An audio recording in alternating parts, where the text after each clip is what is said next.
Inside, the first woman put her bundle on the table and said, "I don't care if everybody knows where this comes from. We all have to take care of ourselves. He always did." "That's right," agreed the second woman. "Very true," agreed the third.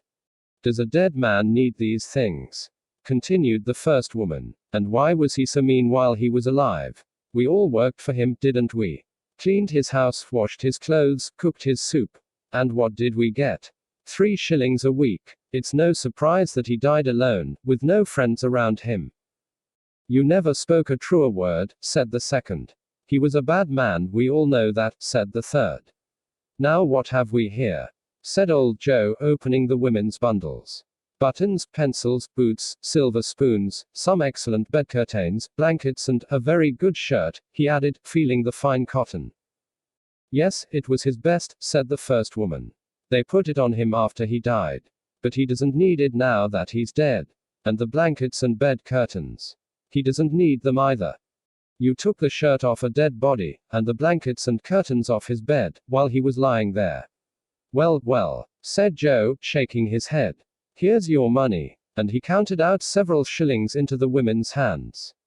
"Ha ha ha," laughed the first woman. "He frightened everyone away when he was alive, and we've made money out of him now that he's dead. Ha ha ha." Scrooge felt sick and angry at the same time. "Spirit," he said, "I see now. I could be that unhappy man. Good heavens, what's this?" Joe and the women had disappeared, and Scrooge was standing in a dark room. Opposite him was a bed, with no blankets or curtains. A light shone down from above, onto the body of a dead man, covered with a sheet. How sad, thought Scrooge, to die with no friends or family around him. To lie in an empty room, with no candles or flowers, and robbed of his clothes. To know that nobody loves him, because he loved nobody in his life. Money can't buy a happy life, or a peaceful death. He looked at the spirit, whose hand was pointing at the man's covered head. It would be easy to lift the sheet, and see who the man was. But for some reason Scrooge could not do it. "Spirit," he said, "this is a terrible place. Let's go." Still the ghost's unmoving finger pointed at the man's head. "I understand you, but I can't look at him, Spirit, I can't," said Scrooge wildly. "If there's anyone in this town who feels anything at this man's death, show that person to me, Spirit, please." For a moment the spirit lifted its dark robe like a wing, and showed Scrooge a room, where a mother and her children were sitting. The young woman kept looking at the clock, and when her husband arrived, she hurried to meet him. What is the news?" she asked him worriedly. "Is it good, or bad?" "There is still hope, Caroline," he replied. "How can there be hope? If that hard, mean old man wants us to pay back the money now, they'll send us to prison. We haven't got enough to pay him." "He is dead, Caroline," answered her husband. "Thank God for that," cried the young woman from her heart.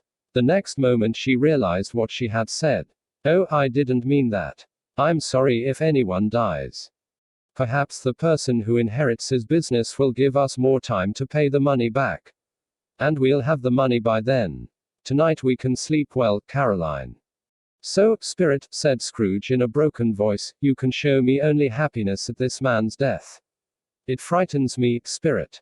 Show me, please, that there can be sadness at a death." The ghost took him silently through the streets, to poor Bob Cratchit's house. The room seemed strangely quiet. The mother and her daughters were making a small white cotton shirt together, while the usually noisy young Cratchit sat silently in a corner, and Peter was reading a book. Mrs. Cratchit put her work down on the table, and covered her face with her hand. "The color hurts my eyes," she said. "The color. Ah, poor Tiny Tim.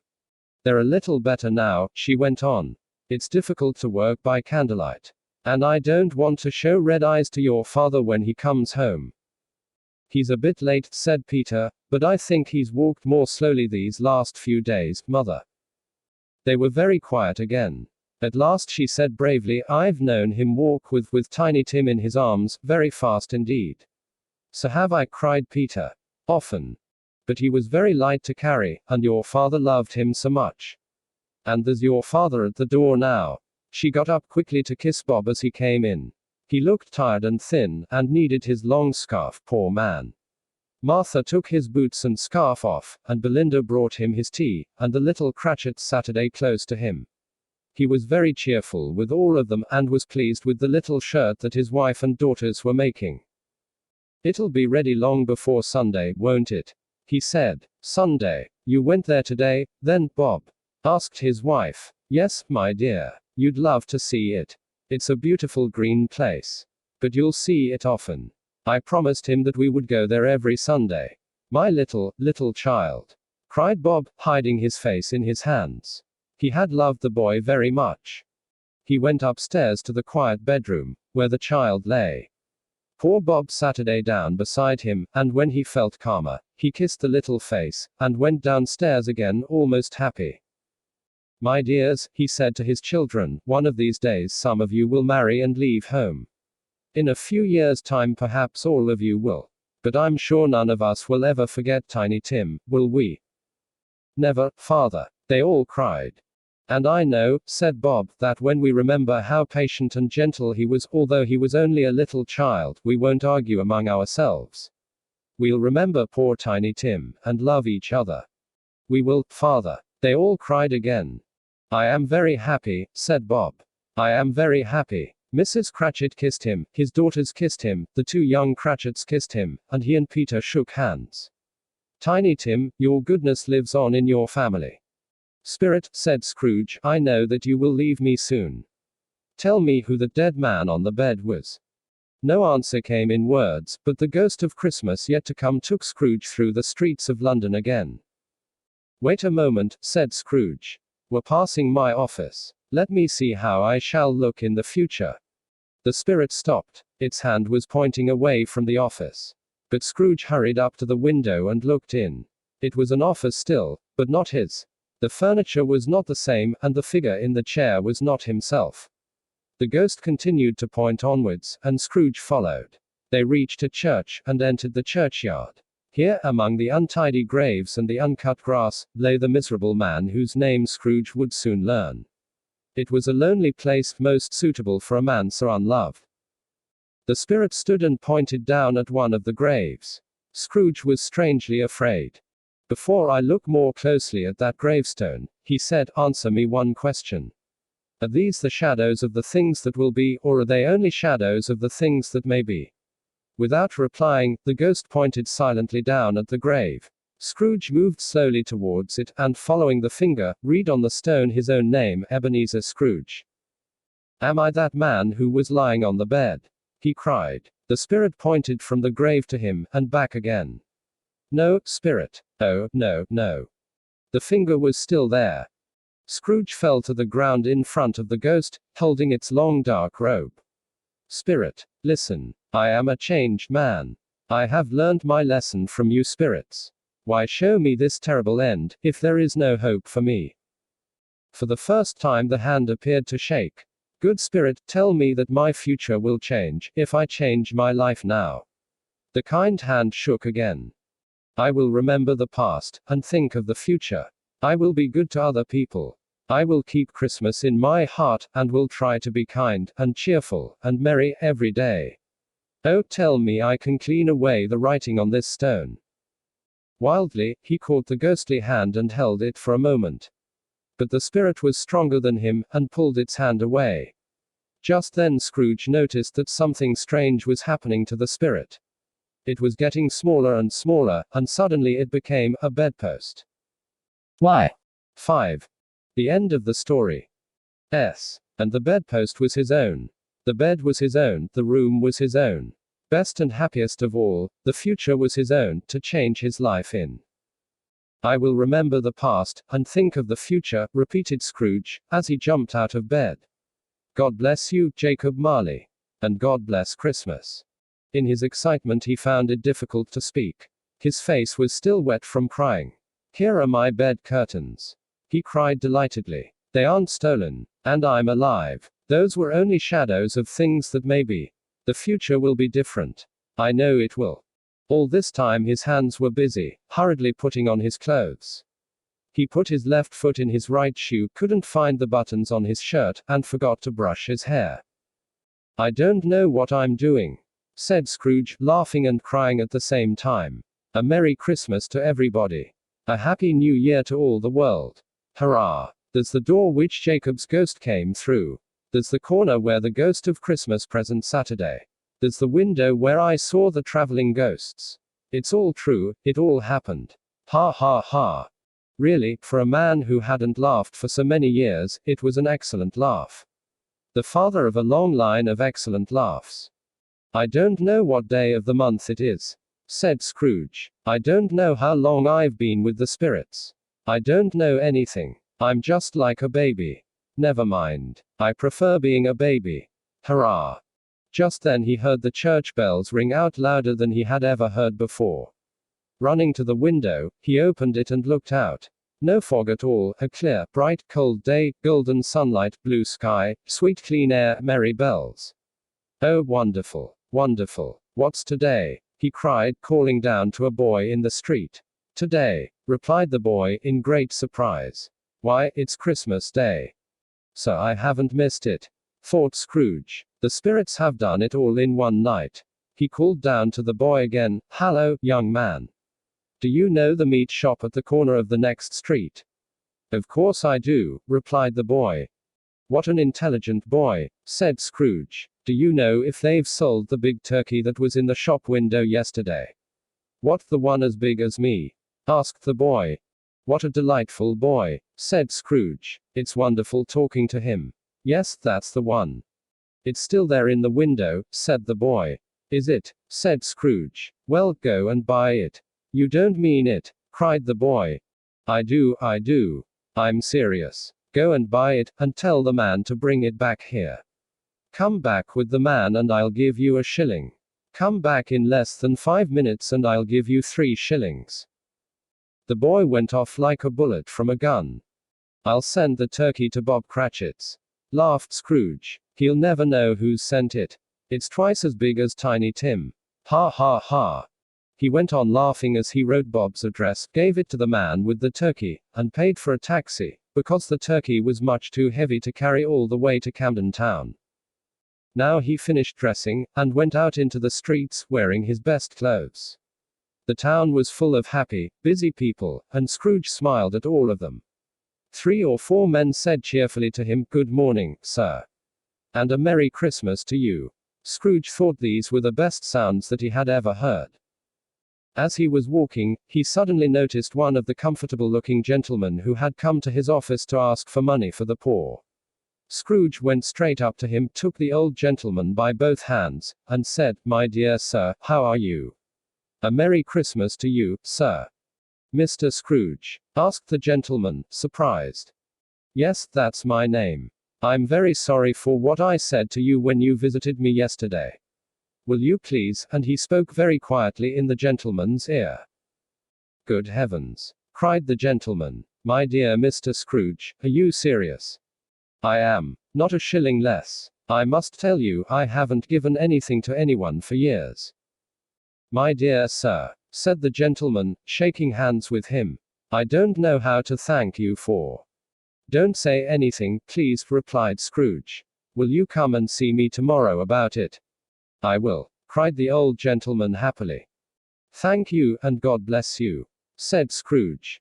He went to church, and watched the people, and gave children money for sweets, and discovered that he had never been so happy in his life. In the afternoon he went to his nephew's house. He passed the door several times before he was brave enough to knock. But at last he did it, and was taken into the sitting room, where Fred and his pretty wife were waiting for the friends to arrive for dinner. "Fred," said Scrooge, "it's your Uncle Scrooge. I've come to dinner. Will you let me stay, Fred?" Let him stay. Fred almost shook his uncle's arm off. Scrooge felt at home in 5 minutes. Nothing could be merrier. And what a wonderful dinner they had. Wonderful party, wonderful games, wonderful happiness. But he was early at the office next morning. Oh, he was there early.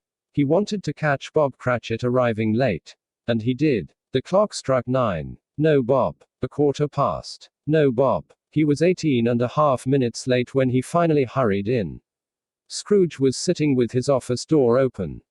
"Hallo," said Scrooge in his old, hard voice. "What do you mean by coming here so late?" "I'm very sorry, sir," said Bob. I am late. It's only once a year. We were rather merry yesterday, sir. Now I'll tell you what, my friend, said Scrooge, I'm not going to have this any longer. And so, he continued, jumping off his chair and shaking Bob's hand, I'm going to pay you twice as much. Bob's face went white. For a second or two he thought that Scrooge had gone crazy.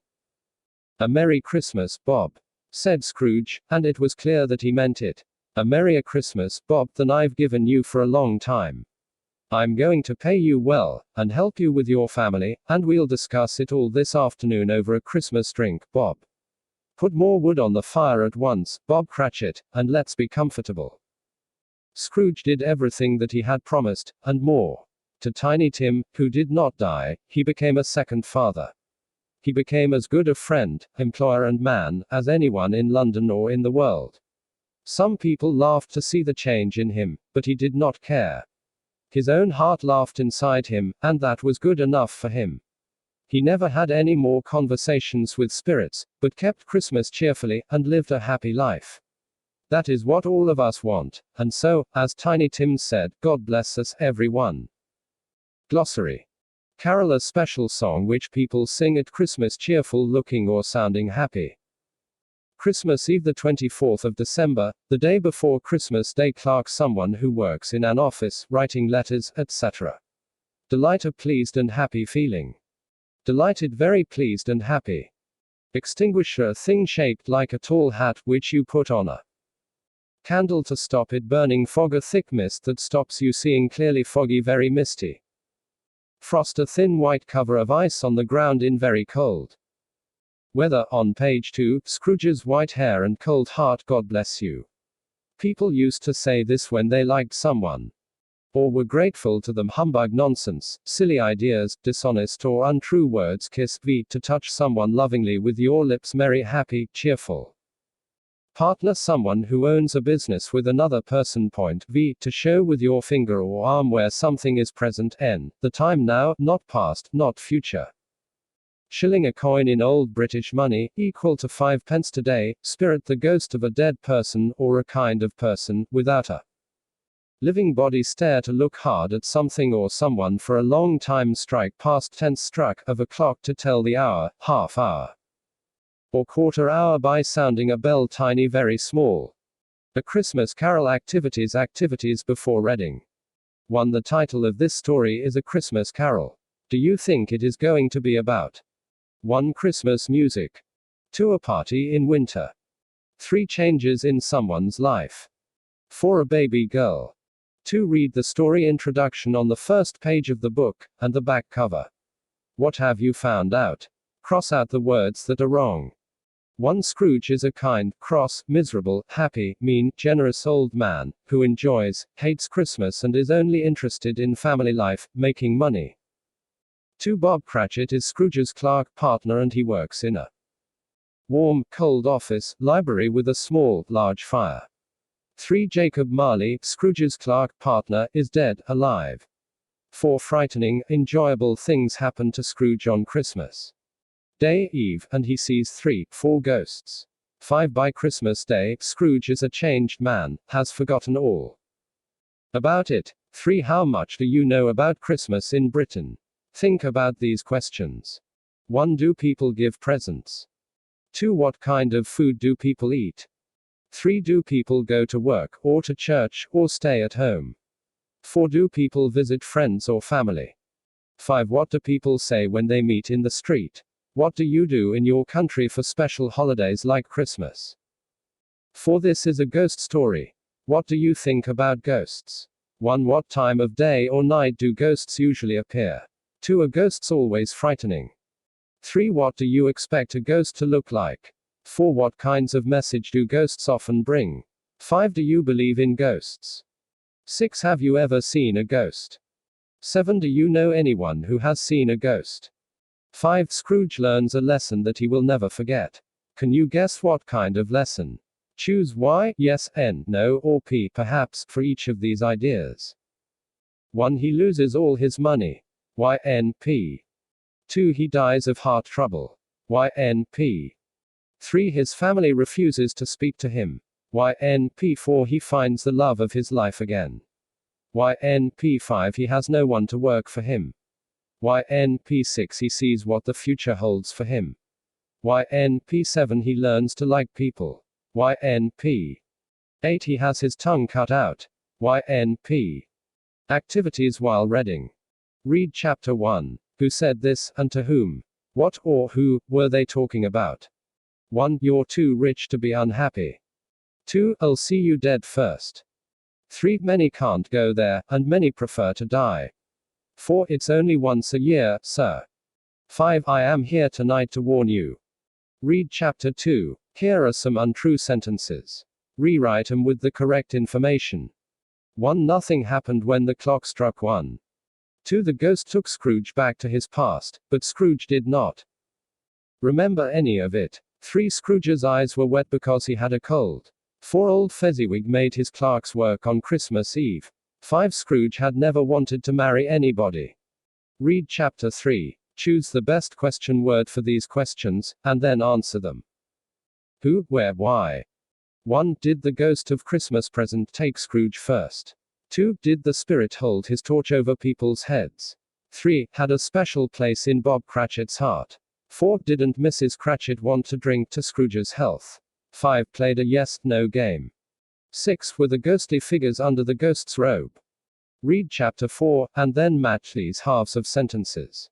1. Scrooge was more afraid of the last of the spirits than 2. The spirit showed him shadows of things which hadn't happened yet. But 3. From the businessman's conversations Scrooge learned. 4. The 3 women sold Scrooge's clothes because 5. A young family had to pay some money to Scrooge, so 6. When Scrooge wanted to see sadness at a death. 7. In the churchyard, the ghost pointed at a grave which 8. They were happy to hear of his death. 9. Would happen in the future. 10. The ghost showed him the Cratchits after Tiny Tim died. 11. He had been of the others. 12. Had Scrooge's name on the gravestone. 13. He had paid him very badly when he was alive. 14. That nobody cared about the man who had died. Before you read chapter 5, can you guess the answers to these questions? 1. Will Scrooge keep his promises to the spirit? 2. Will the spirits appear to him again? 3. Will Tiny Tim die? 4. Where will Scrooge go on Christmas Day? Activities after reading. 1. On the day after Christmas, what did Bob Cratchit tell his wife when he went home after work? Choose the best words to complete the conversation, 1 word for each gap. WIFE, your home _blank Bob. It's only 3 o'clock. What's happened? Was Mr. Scrooge __ because you were __ this morning? B. No, not at all. In fact, he __ my hand and wished me a _ Christmas. WIFE, but Mr. Scrooge never says that. He __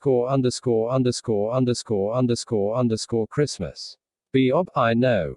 At first I thought he had gone _blank. He always used to say that Christmas was _blank. He was always ___ and cross, but now he's happy and _blank. WIFE, but why has he _blank Bob? Bob, he said that he learned to __ last night that he will never _blank. I don't know what happened to him, but I do know that he sent the big __ that arrived yesterday. WIFE, Mr. Scrooge __ for our Christmas dinner. Oh my. Bob, but the news is this, my dear. He's going to pay me 30 a week instead of 15. WIFE, but that's as much. Oh my, Bob, and he wants to __ us with the family, and be a second __ to Tiny Tim. WIFE, oh my. Well, God underscore underscore underscore underscore underscore underscore Mr. Scrooge. To match the characters' names with the descriptions. Bob Cratchit. Bell. Ebenezer Scrooge. Mr. Fezziwig. Scrooge's nephew, Fred Tiny Tim. Scrooge's sister. Jacob Marley. Ghost of Christmas past, ghost of Christmas present, ghost of Christmas yet to come. A large, kind-looking old gentleman. A tall, silent figure in a black robe. A little boy who could not walk. A young man with a happy laugh.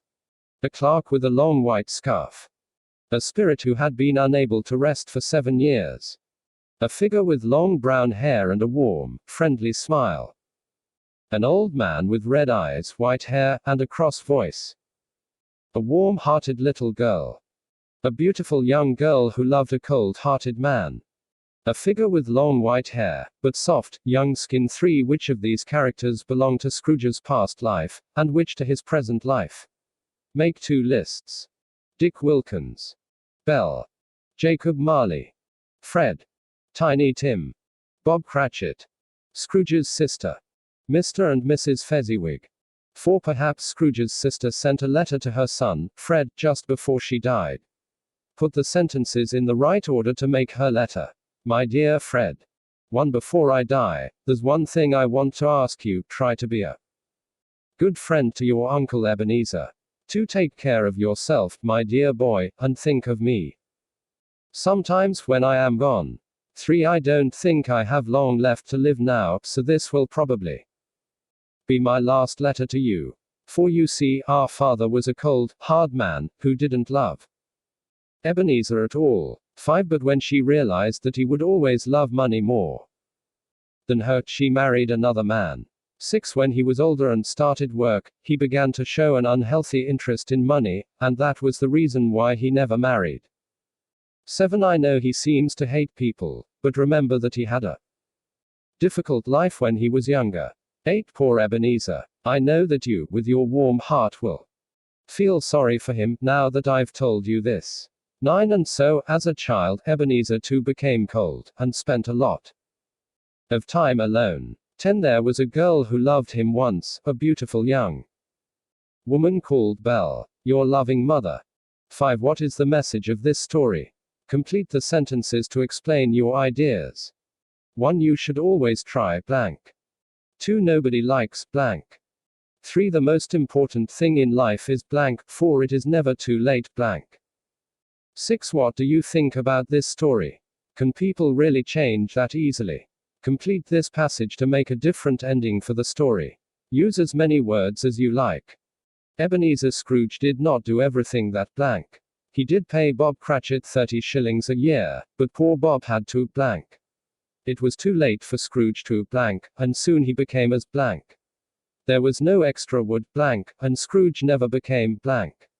Sadly, Tiny Tim blank. The Cratchit family were very unhappy, but they blank. Scrooge's heart grew colder and colder, until one day he blank. Now he lies in the graveyard, in the cold, hard ground, and nobody blank. 7. Here are some different titles for the story. Some are better than others. Can you say why? A Cheerful Man. Mr. Ebenezer Scrooge. The Ghosts of Christmas Eve. Humbug. Tiny Tim. Time to Change. Merry Christmas. The Wings of the Night.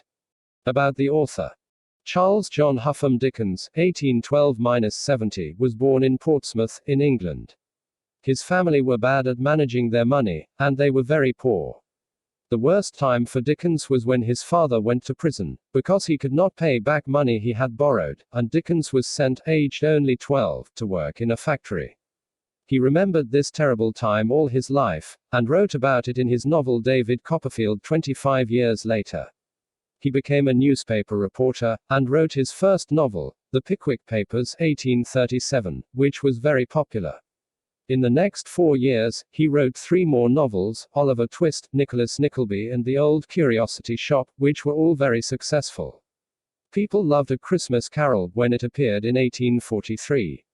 In A Tale of Two Cities, a story about the French Revolution, He showed his interest in history, and in Great Expectations, he wrote about the differences between the rich and the poor, which he had known himself in his own early life.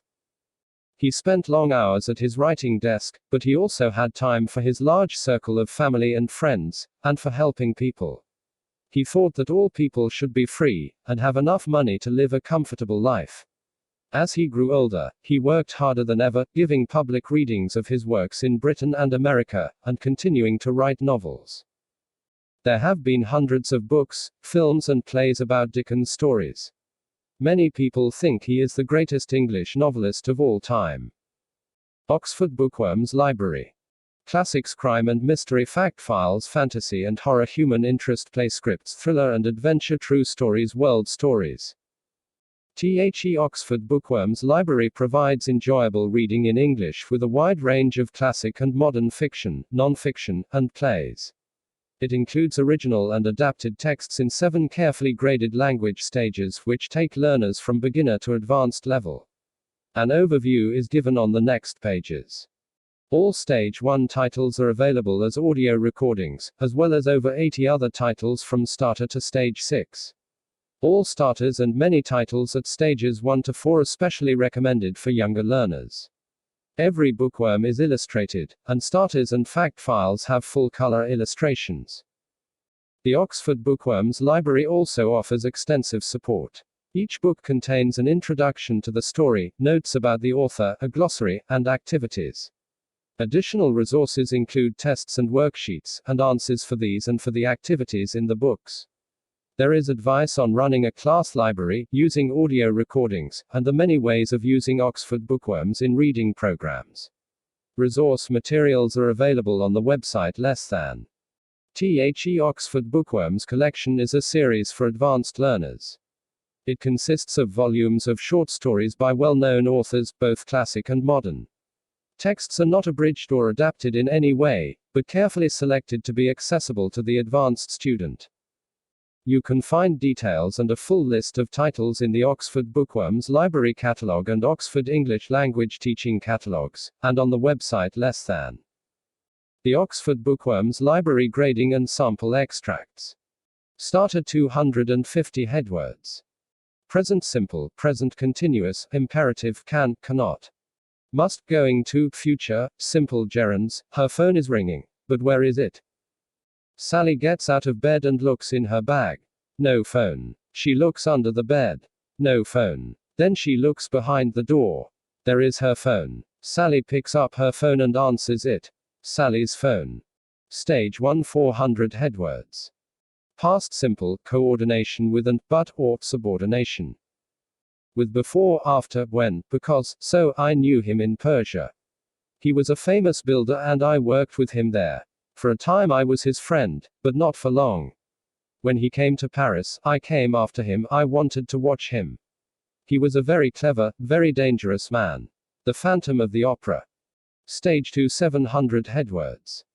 Present perfect, will, future, don't, have to, must not, could, comparison of adjectives, simple if clauses, past. Continuous, tag questions, ask, tell plus infinitive. While I was writing these words in my diary, I decided what to do. I must try to escape. I shall try to get down the wall outside. The window is high above the ground, but I have to try.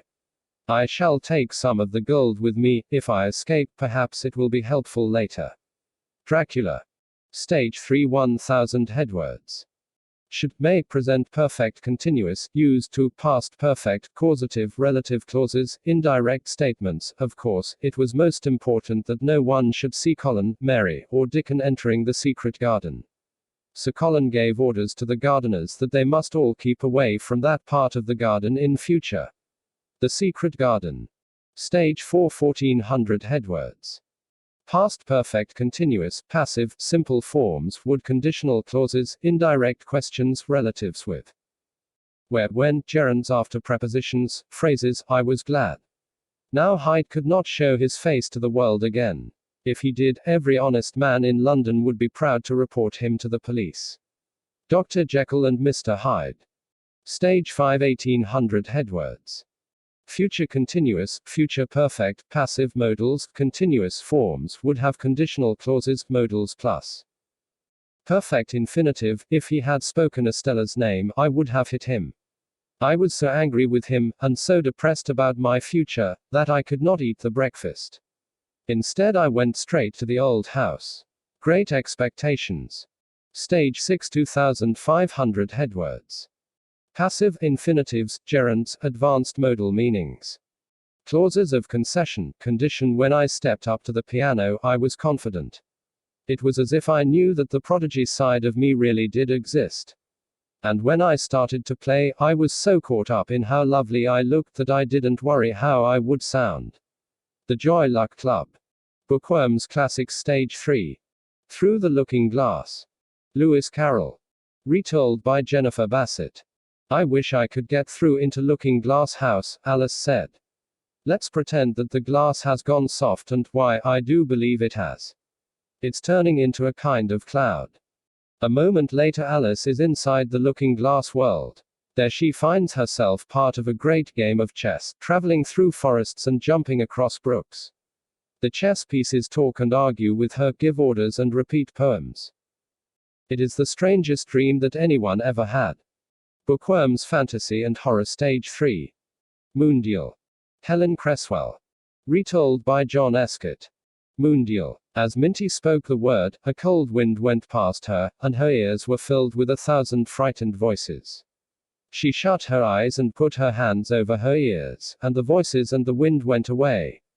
Minty opened her eyes, and knew that she was in a different morning, not the one she had woken up to. And so Minty's strange adventure begins, a journey through time into the past, where she finds Tom, and Sarah, and the evil Miss Vole.